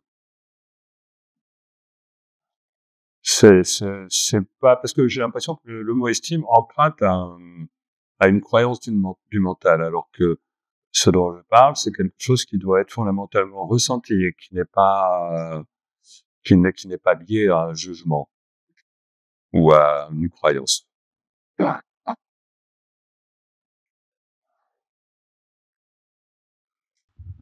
Bonsoir, moi j'ai une question par rapport à la synchronicité. Si j'ai bien compris, il faut une ouverture de conscience. On va créer l'espace et on va créer. On est créateur. Est-ce que ça veut dire que c'est une synchronicité? Ouais. Oui, j'ai parlé de créer, de déclencher les synchronicités. Oui. On crée nos synchronicités. Oui, lorsqu'on est toujours la cause transcendante, si on peut dire, de nos synchronicités. Nos synchronicités, il peut arriver que nous vivions des coïncidences et que nous ne les comprenions pas. Donc, il n'y a pas lieu de chercher à les interpréter. Mais une synchronicité, lorsqu'elle arrive, elle vous surprend par son caractère anormal, fort peu probable, et elle vous émeut. Et votre mental n'a pas le temps de s'en emparer. Si par contre vous êtes quelqu'un qui cherche à provoquer les synchronicités, là, votre mental va vouloir voir des signes partout, et là vous tombez dans un piège. D'accord? C'est difficile, hein. L'écueil du mental est à éviter absolument. Donc pour moi, quand je fais des expériences, j'insiste beaucoup. Enfin, même pour moi, je sais, mais j'ai du mal. C'est un peu comme si, à un moment donné, il faut pouvoir envoyer une bouteille à la mer, c'est-à-dire vous déposez une intention. Je sais pas si vous avez lu le dialogue avec Lance, mais je me suis inspiré de ce livre. Il faut pouvoir envoyer une bouteille à la mer, vous pouvez vous écrire une lettre à vous-même, il y a plein de procédures. Et puis, pour l'oublier, voilà. C'est-à-dire, vous inscrivez votre intention dans la matière. Une fois que vous êtes sûr de sa validité, hein, la joie, etc., tout ça, vous la transformez en bouteille que vous envoyez à la mer. C'est-à-dire que vous l'inscrivez quelque part, vous la concrétisez et vous l'oubliez. Voilà. Parce que si vous ne l'oubliez pas, votre mental va rechercher. Et vous allez tomber dans un piège. Et la synchronicité doit vous surprendre. Vous voyez? Par le hasard, bien sûr. Par le hasard qui n'existe pas. Oui, bonsoir. Comment vous pourriez intégrer ce dont vous avez parlé en début de conférence concernant Monsieur Aronoff à votre métaphore du GPS? Monsieur Yakir Aronoff parle de fonctions d'onde. Les fonctions d'onde, ce sont des chemins multiples dont aucun n'est déterminé et qui existent simultanément. D'accord? Et c'est ce que je vous raconte. Donc, la synchronicité ne pourrait pas exister s'il n'y avait pas plusieurs possibilités. Il y en a plus que deux. Mais pour simplifier la compréhension, je le limite à deux dans ma communication. Mais quand il vous arrive une synchronicité, mettons que vous ayez raté le coche, que vous ayez pas détecté ce qu'on appelle le passage du kéros, mais il va s'en présenter une autre. C'est-à-dire que de multiples chemins peuvent vous amener à vous réaliser. Ce sont toutes des potentialités multiples. Dans mes travaux, j'ai montré, j'ai publié dans la grande revue Annals of Physics le fait qu'il était possible de généraliser l'ontologie quantique à l'échelle macroscopique, mais simplement dans le futur, pas dans le présent. Le quantique a ceci de particulier qu'on arrive à observer les phénomènes quantiques dans le présent, c'est-à-dire on arrive à observer le fait que les trajectoires sont superposées dans le présent, ce qui n'est pas valable à l'échelle macroscopique, dans le présent, mais en réalité, c'est valable à l'échelle macroscopique dans le futur. Ça, c'est ce que j'ai démontré par mes travaux. Bon, rien n'est jamais démontré parce que vous connaissez le processus de la validation scientifique par les pairs. Bon, moi, j'ai travaillé là-dessus en fin de carrière. Si j'avais fait en début de carrière, bon, j'aurais peut-être pu. Enfin, les colloques scientifiques internationaux auxquels j'ai été invité sont arrivés pendant la période Covid et ils ont été annulés. Donc voilà, je suis trop vieux maintenant. Je peux continuer ce travail, enfin ce processus qui consiste à me faire reconnaître par mes pairs. Vous voyez, c'est pas évident, hein. Mais donc je passe par le public parce que ces idées sont essentielles et il est urgent de les communiquer. On ne peut pas attendre un siècle que ça percute dans la communauté scientifique. Vous parliez de la conscience et de la concentration et vous étiez arrivé à une conclusion du libre arbitre. Est-ce que le libre arbitre existe ou est-ce qu'on est dans l'illusion de libre arbitre? Alors, les deux. On est d'une manière générale dans l'illusion du libre arbitre, dans les choix quotidiens que l'on fait dans la vie. On est sous l'emprise du conditionnement. Et donc on se croit libre, mais on ne l'est pas. On peut avoir un libre arbitre en étant en prison. Et on peut être en totale liberté et n'avoir aucun libre arbitre. Le libre arbitre, c'est très très intérieur. C'est lié à la véritable possibilité de bifurcation dans notre futur, et ça dépend essentiellement de notre structure vibratoire, de notre niveau d'éveil. Et le libre arbitre, c'est fondamentalement, par exemple, le cas où se présente une bifurcation, donc le passage du kéros. Il y a 3 cas. Soit vous le détectez pas, soit vous le détectez et vous l'ignorez, soit vous le détectez et vous en tenez compte. Ceux qui ne le détectent pas, c'est à cause du conditionnement. Ceux qui le détectent, mais qui l'ignorent, c'est encore à cause du conditionnement, mais pas forcément. Parce que là, il peut y avoir dans la conscience de la personne, ah oui, effectivement, il s'est passé quelque chose qui m'interpelle. Ça me suggère peut-être de faire ça, mais je ne vais pas en tenir compte parce que je prends trop de risques. Mais peut-être une autre fois. Vous voyez le truc? Donc là, il y a une décision libre. C'est-à-dire que si vous êtes dans la peur, vous n'allez pas faire le choix. Si vous êtes dans la confiance, vous allez peut-être y aller. Comment? Manque de confiance. Manque de confiance, oui, mais le manque de confiance empêche le libre arbitre de s'exprimer. Parce que le manque de confiance impose un seul choix. Alors, impose de conserver le statu quo. Il y a un moment, si vous voulez, il y a 2 voies. Il y a la voie de l'ego et il y a la voie du cœur. Ce sont 2 voies complètement différentes. La voie de l'ego, elle consiste à se protéger, à préserver ses acquis, son image, tout ce que vous voulez. Et la voie du cœur, elle consiste en général à prendre des risques. Votre soi ou votre âme, moi je vais pas développer ça, suggère de prendre des risques. Mais vous êtes le seul juge. C'est pas votre âme qui va vous imposer une guidance. Elle va vous suggérer une guidance. Mais c'est à vous de disposer de cette guidance, parce que vous pouvez considérer que le moment venu, lorsque le moment est venu, vous n'êtes pas encore prêt. Et là, c'est votre fort intérieur. Je ressens que je pourrais faire ça, mais je ne me sens pas encore prêt. Là, il y a une transcendance qui joue partiellement, puisque vous êtes en train de tenir compte d'une information qui ne vous est pas venue par le cerveau. Lorsque vous avez reçu une information extérieure par guidance, avec la signature de la joie, c'est pas produit par le cerveau. Déjà que la conscience, elle n'est pas produite par le cerveau, elle est juste conditionnée par le cerveau. Mais tout n'est pas conditionné, tous les états de conscience ne sont pas conditionnés par les cerveaux. Il y a, d'une manière générale, les émotions négatives qui sont créées, même fortement conditionnées par le cerveau, et les émotions positives, la joie, l'amour, etc., attention avec l'amour, bien sûr, parce que, mais la joie, enfin, il faudrait parler d'amour inconditionnel.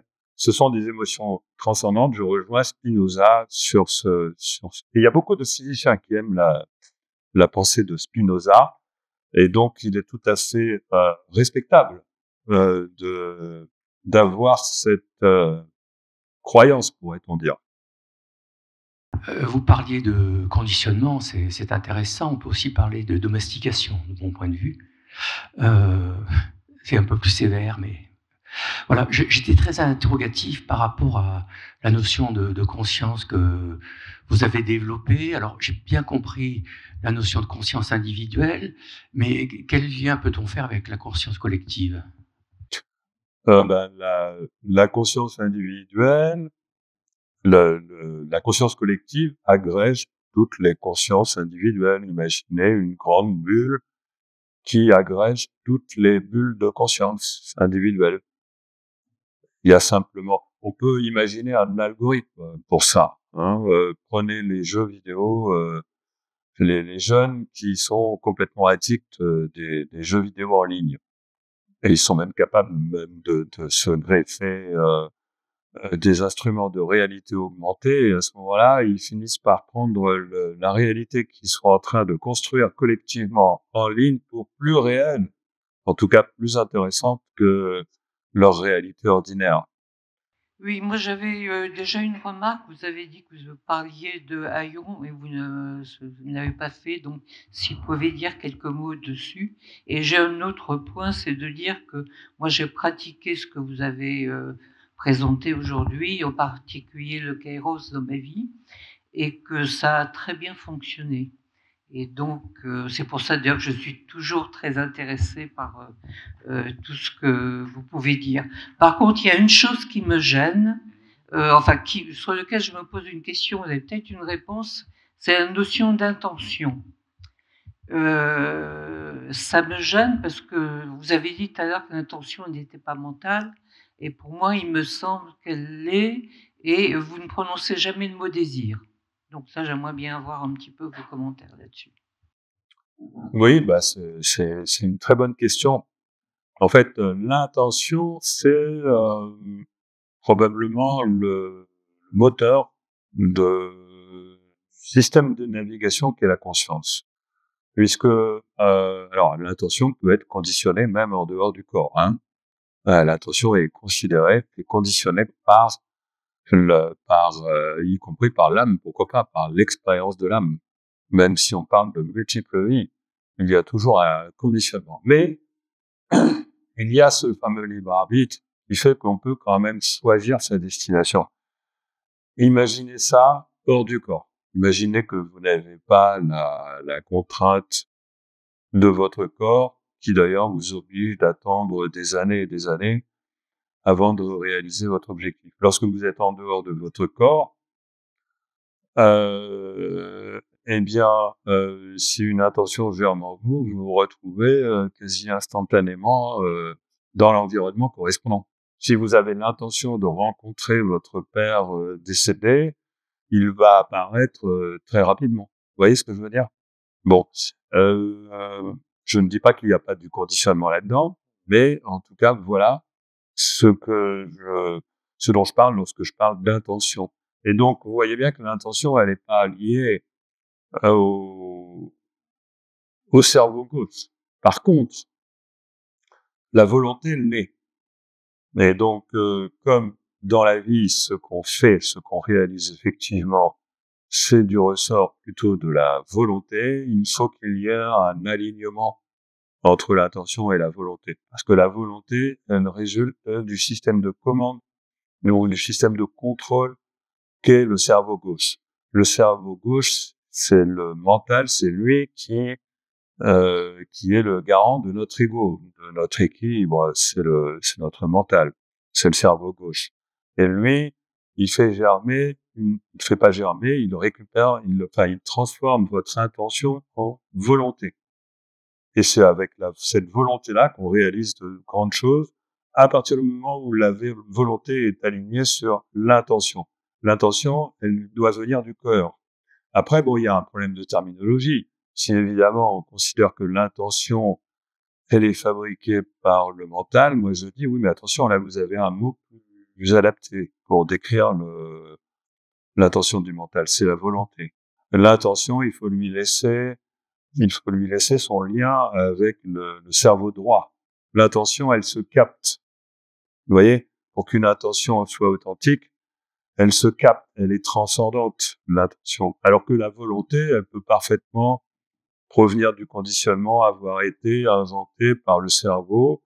Mais par contre, lorsqu'il y a intention et volonté alignées, là, il y a grande puissance.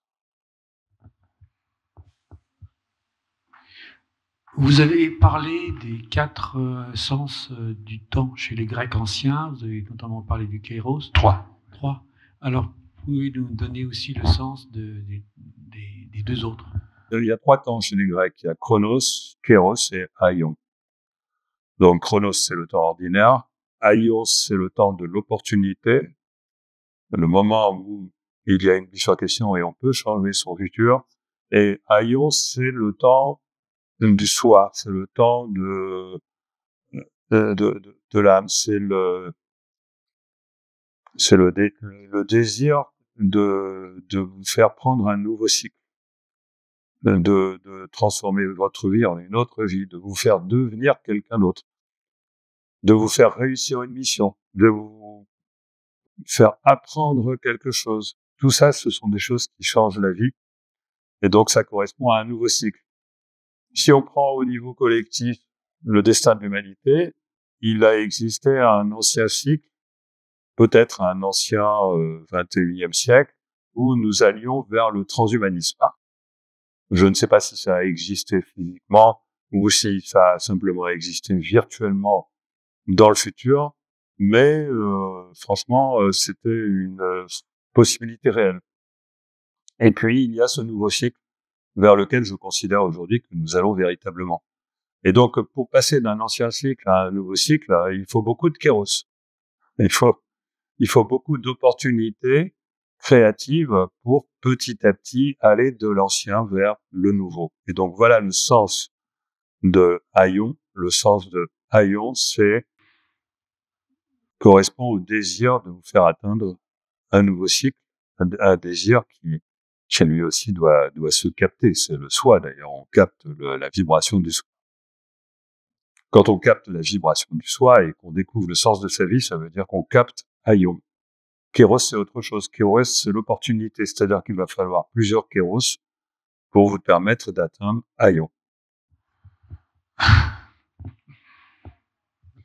Oui. Alors, je ne sais pas très bien comment je vais l'expliquer, mais comme la conscience n'est pas dans le cerveau, quel est le siège, où se trouve le siège de la conscience, le je, finalement, comment est-ce que ça se lie si quelque part elle est un petit peu en dehors de moi, ma conscience? Pourquoi est-ce qu'elle est quand même reliée à moi et pas à ma voisine, par exemple? Est-ce qu'on a des mécanismes de compréhension de cette interaction aussi? En fait, c'est une question en 2 parties. Déjà ça, et est-ce qu'on a des mécanismes, ou tu as des mécanismes de compréhension de l'interaction entre le cerveau et ce qui fait le jeu, ma propre conscience individuelle? Et puis, justement, tu viens de parler du transhumanisme. Imaginons, par exemple, qu'avec tous les algorithmes et les matériaux biosynthétiques, etc., il y en a qui fantasment d'intégrer, on va dire, je ne sais pas quoi, de relier. Est-ce qu'une conscience peut venir habiter ces espèces d'hybrides transhumains que certains fantasment peut-être? Voilà, c'est en 2 parties ma question, mais c'est lié. Alors, je prends ta première question. Où est le siège de la conscience? Oui, donc évidemment, c'est pas dans le cerveau. On peut quand même dire que notre organisme physique contient de l'information quantique, pas que dans les neurones, et encore c'est pas forcément ça qui joue, mais dans l'eau de notre organisme, il y a des états de cohérence quantique. D'accord? Et je pense que c'est très important, le fait que nous soyons faits d'eau. Sans eau, la vie n'est probablement pas possible ou très difficile parce que je pense que l'eau accueille beaucoup l'information de la conscience. Ça, c'est une chose. Mais sinon, le siège de la conscience, indépendamment du cerveau, pour moi, c'est le vide.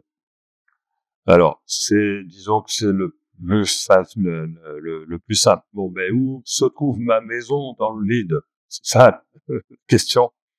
Bon, là, c'est spéculatif, mais on peut faire appel aux théories de l'univers miroir, de l'univers conjugué, de l'univers jumeau, de l'anti-univers, etc., qui sont de théories tout à fait respectables en physique. Et on peut considérer le siège de la conscience d'origine, celle où se trouve ma maison, là où ma conscience va revenir, comme on dit dans l'au-delà, comme étant cet anti-univers. C'est juste une hypothèse. Et il y en a d'autres, mais c'est celle qui me plaît le plus. Voilà. Et pour ce qui concerne, alors là, les autres, une conscience, même quand elle est incarnée, elle peut être conditionnée par autre chose que son âme. Voilà. C'est pour résumer ce que tu viens de dire. On peut avoir, alors, ce qui va être justement qui va offrir la garantie que on est relié à son âme, c'est lorsqu'on ressent vraiment cette joie, accompagné, avec de l'amour, etc. Lorsque tout cela est orienté vers le bien de l'humanité, lorsqu'il n'y a pas d'émotion négative là-dedans, il est fort probable qu'on soit connecté à son âme. Mais il y a beaucoup de gens qui font des rituels, et surtout, y compris et surtout au niveau des dirigeants qui dirigent la planète, ça, ok. Et c'est dangereux parce que lorsqu'on fait ça en groupe, on va convoquer quelque chose qui n'a rien à voir avec l'âme individuelle, et ça veut dire qu'on est en train de chercher à appeler une âme collective, mais ça n'existe pas dans l'au-delà, ça existe dans ce qu'on appelle l'astral. Donc les rituels ne font que invoquer des entités l'astral, ça s'appelle l'éther, invoque des entités de l'astral, et c'est très dangereux parce que ce sont ces entités qui ensuite en profitent pour vous manipuler. Et l'humanité est soumise à ce problème à l'heure actuelle, mais bon, je pense qu'il y a un processus de nettoyage en cours. Dans la pratique de la méditation, il arrive parfois, enfin, du moins il m'arrive parfois d'expérimenter une sensation où on a l'impression de ne plus percevoir les contours physiques de son corps, voire de percevoir l'espace entre son corps et éventuellement les murs de la pièce ou au-delà. Si j'ai bien compris, à ce moment-là, ce serait la conscience qui s'identifierait à l'espace. J'ai moins bien compris la distinction avec le vide. Mais lorsque vous faites de la méditation, vous pouvez accessoirement atteindre des états qui vous font ressentir la véritable nature de la réalité et de votre conscience.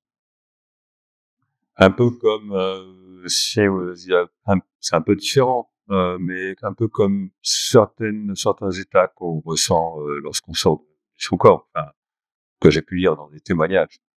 Le fait de pouvoir s'identifier à un objet, à ressentir qu'on est l'espace lui-même, etc. On peut ressentir, je pense, cette sensation d'être l'espace, d'être le tout, d'être Dieu même. Des fois, certains en témoignent. Mais de manière humble.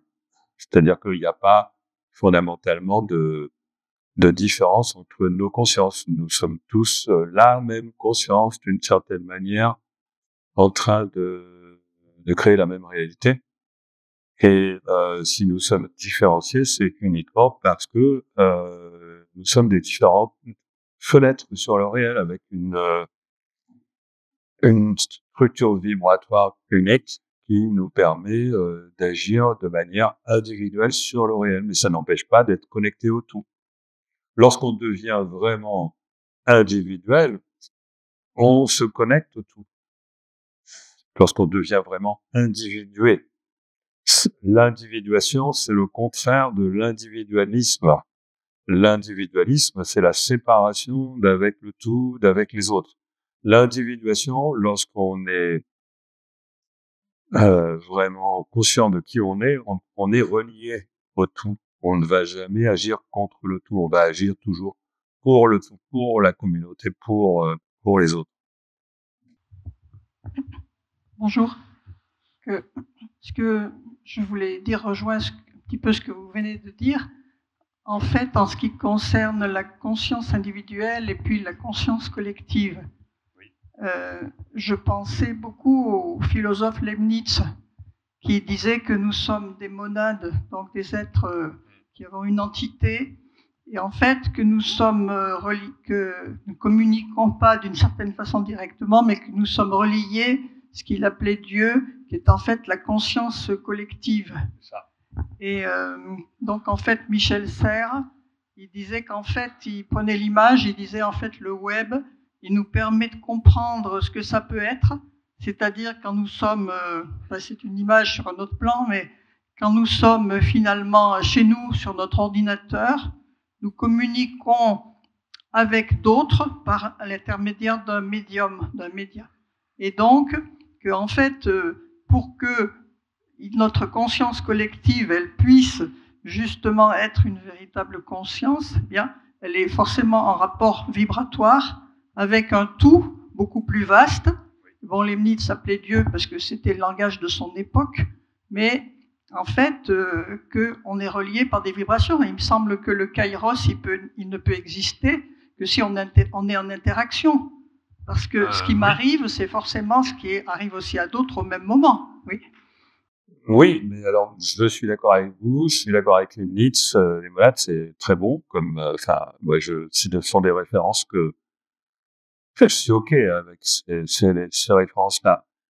Maintenant, par rapport à ce que vous dites, il y a un truc très intéressant, c'est le fait que vous dites que vous parlez de la conscience collective, qui forme un tout relié. Mais pour moi, la conscience collective, elle est reliée elle est faite, ce collectif de conscience individuelle devient une véritable conscience qui peut, d'une certaine manière, s'assimiler à la conscience de la Terre elle-même. C'est-à-dire qu'elle fait partie, c'est même Teilhard de Chardin, la noosphère de Teilhard de Chardin. Nos humanités contribuent en tant que conscience collective, pas en tant que conscience individuelle, en tant que conscience collective émergente, à faire partie organiquement de la conscience de la Terre. C'est-à-dire que, voilà, vous voyez ce que je veux dire. Et donc, et le kéros, c'est autre chose, parce que le kéros, moi je le comprends au niveau individuel. Bien sûr, il y a une manière de comprendre le kéros au niveau collectif qui nous dépasse. Faudrait avoir des siècles de recul pour comprendre que ce qu'on vit en ce moment, ce que l'humanité vit en ce moment, c'est le passage d'un kéros pour nous faire aller vers un nouveau futur collectif, d'accord. Mais quand je parle en kéros habituellement, il existe un kéros au niveau individuel. Celui-là, il est extrêmement puissant et il nous intéresse en premier chef. C'est lui qui va nous permettre d'avoir une vie heureuse, même si on vit dans un monde désastreux. Hein. Donc voilà, c'est important. Ce kéros individuel, il est important. Merci beaucoup. Est-ce qu'on pourrait évoquer la réparation du passé, s'il vous plaît? La réparation du passé, Par oui. exemple, la réparation d'une douleur passée, la réparation d'un acte passé, et puis si effectivement le futur peut influencer le présent, alors mon présent peut influencer le passé, et donc voilà. Oui, tout à fait. C'est très créatif de penser comme ça, je crois, et ça peut être intéressant de développer cette vision. Alors, là, j'ai pas développé ça, j'aurais été trop long. J'en ai d'ailleurs un peu parlé dans ma conférence d'hier, ou dans les questions. Hervé Zouirn, dont que je tissais tout à l'heure, dit lui-même, et de toute façon c'est une conséquence de sa théorie, que j'ai vérifié, c'est que le passé peut ne pas être entièrement configuré. Et que ce qui n'est pas encore arrivé dans le passé, n'est pas encore déterminé dans le passé, peut être déterminé dans le présent. Puisque, par exemple, quand vous observez une feuille de papier, c'est à ce moment-là que elle rentre dans la réalité. Alors que vous pouvez très bien la lire bien après qu'elle ait été créée. Donc, si vous voulez, il y a des choses qui peuvent rester indéterminées pendant longtemps et faire partie du passé. Mais tant qu'on les a pas découvertes, elles restent indéterminées. Ça, c'est une première chose. C'est pas encore tout à fait un changement du passé.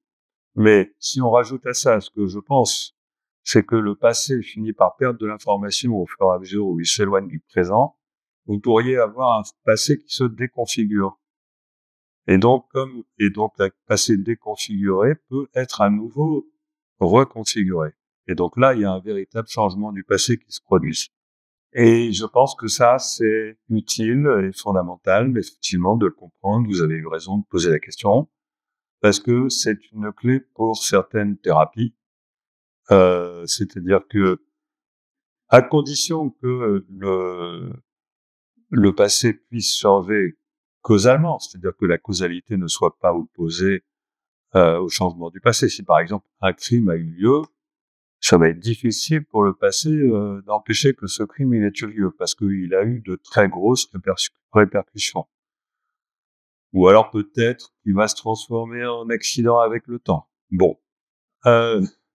Mais si c'est une simple gifle qui a provoqué un traumatisme, bah, la gifle, là, elle peut parfaitement s'effacer. Il suffit qu'il y ait un pardon qui s'exerce, et il suffit que la personne qui a subi le trauma fasse un travail sur elle-même. Le passé n'a pas besoin de conserver ça dans son histoire. Et donc, il suffit de faire un travail sur soi pour revisiter ce passé, se rendre compte que, ah ben non, finalement, il y a jamais eu de gifle, ça n'est jamais arrivé, c'est une invention. C'est-à-dire que ce qui était dans la conscience de l'individu une réalité, à partir du moment où c'est revisité avec une vibration plus positive, et finir par prendre conscience du fait que, ah ben non, finalement, il pense qu'au départ, ah ben finalement, ça aurait pu être autre chose. Finalement, il comprend, ah ben oui, ça a été autre chose. C'est moi qui l'ai mal interprété. C'est-à-dire que la gifle reçue devient une gifle jamais reçue, qui est une illusion, et qui n'est jamais arrivée. Et ça, c'est ça le sens profond du pardon et sa grande efficacité. Merci. Je vous remercie. Je pense que